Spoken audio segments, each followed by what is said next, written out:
अस्ति जानकी मन्दिरमा जे भयो त्यो गलत भयो, त्यो चाहिँ के भएर भयो, त्यो छानबिन गर्छ होला। भोलिको दिनमा 2 जना 4 जना मान्छेले उचालेर गरेको रहेछ भने त्यो 2 4 जना मान्छेलाई कडाभन्दा कडा कारबाही हुन्छ।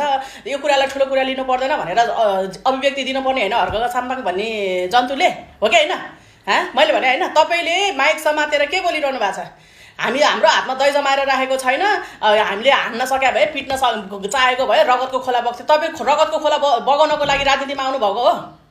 तपाईँले गर्दाखेरि अहिले कस्तो इफेक्ट परिरहेछ थाहा छ यो समाजमा। अहिले तपाईँले त्यस्तो अभिव्यक्ति दिएको कारणले तपाईँको समुदायको मान्छेबाट तेरो मन्दिर भत्काइदिन्छु, टपरेहरू तिमीहरू कहाँबाट आएका हुन्?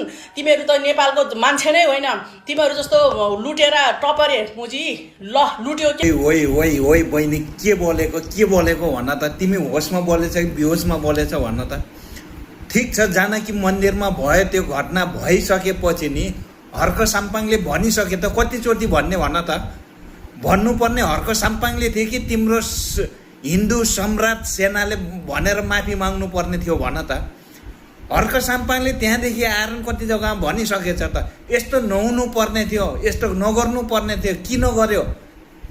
यस्तो अराजकता किन मचाउनु पर्ने थियो? यस्तो अराजकता मचाएर देशको विकास र सुशासन हुँदैन कतिचोटि भन्ने भन त? अरू तिमीले भन्छ हर्क साम्पाङले माफी माग्नु पर्ने गरे। तिम्रो हिन्दू सम्राट सेना मै हिन्दू धर्म हो भन्नेलाई माफी माग्ने भन न, त्यसलाई किन भन्दैन? तिमी मात्रै जान्ने, तिमी मात्रै बुझ्ने। अरू तिमीले भनेको छ हर्क साम्पाङले अभिव्यक्ति दिएर यो जो के भन्छ रे सुनसरीको क्षेत्र नम्बरमा 2 मा भएको घटना हर्क साम्पाङले घटाएको घटना गरे।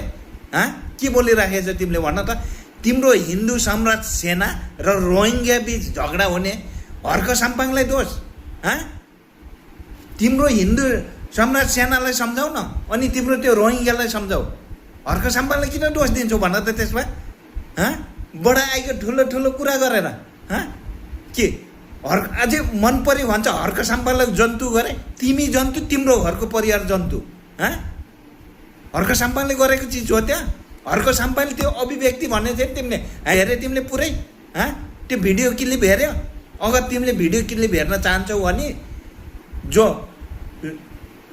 जनकपुरदेखि फर्किनुपछि त्यसको भोलिपल्ट सुनसरी जिल्ला रामधुनी नगरपालिकामा भएको कार्यक्रममा भन्नुभएको छ कि हर्क साम्पाङले हामी पनि लडाकुका सन्तान हौ, हामी पनि हातमा दही जमाएर बसेका छैनौँ, तर यस्तै अराजक हामीले पनि गर्ने भए त्यहाँ के हुन्थ्यो? खुनको खोलो बग्थ्यो।